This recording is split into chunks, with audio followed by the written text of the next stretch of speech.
Right now I'm in Tunisia. I'm staying in a town called Bazis. It's about 50 kilometers from the Tunisian-Libyan border. We arrived on Wednesday night very late and traveled the next day by car to the border to begin our initial assessments. We saw thousands of people congregated both around the border and then in a camp set up by the military about 7 kilometers from the border. We later found out that there was about 8,000 people split between the area immediately around the border and in that camp 7 kilometers away. There was approximately 4,000 Bangladeshis, migrant workers who were staying directly outside the border. There's several different ethnicities coming through. Some people, as soon as they leave the border, are immediately flown out, and then some end up getting stuck while waiting for their government to organize their transport or to go out on planes donated by other agencies. Until yesterday, there were 10,000 to 12,000 people passing on a daily basis.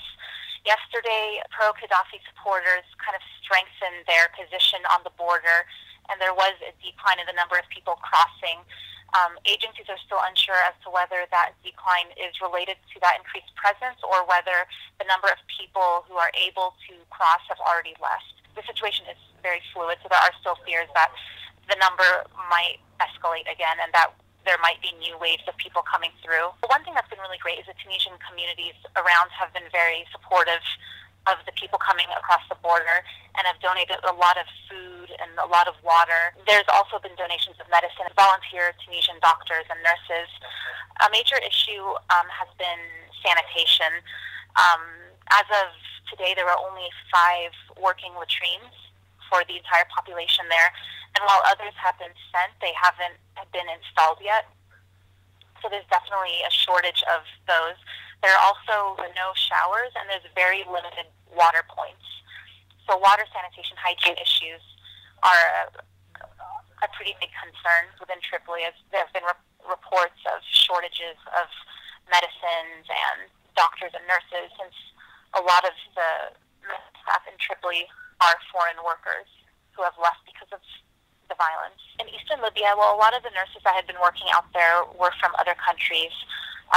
There were a lot of Filipino nurses, and when the situation became tense, a lot of them left the country. One of the issues with local medical personnel was they weren't coming to work as regularly because of the situation. We have a team of 3 doctors who we initially entered Benghazi with and who are working with us to recruit additional medical personnel from Jordan. When we first went out there, we did assessments of the hospitals in the area and the central medical warehouse, and they gave us a list of supplies that they needed. Those included things like IV fluids, surgical tools, antibiotics.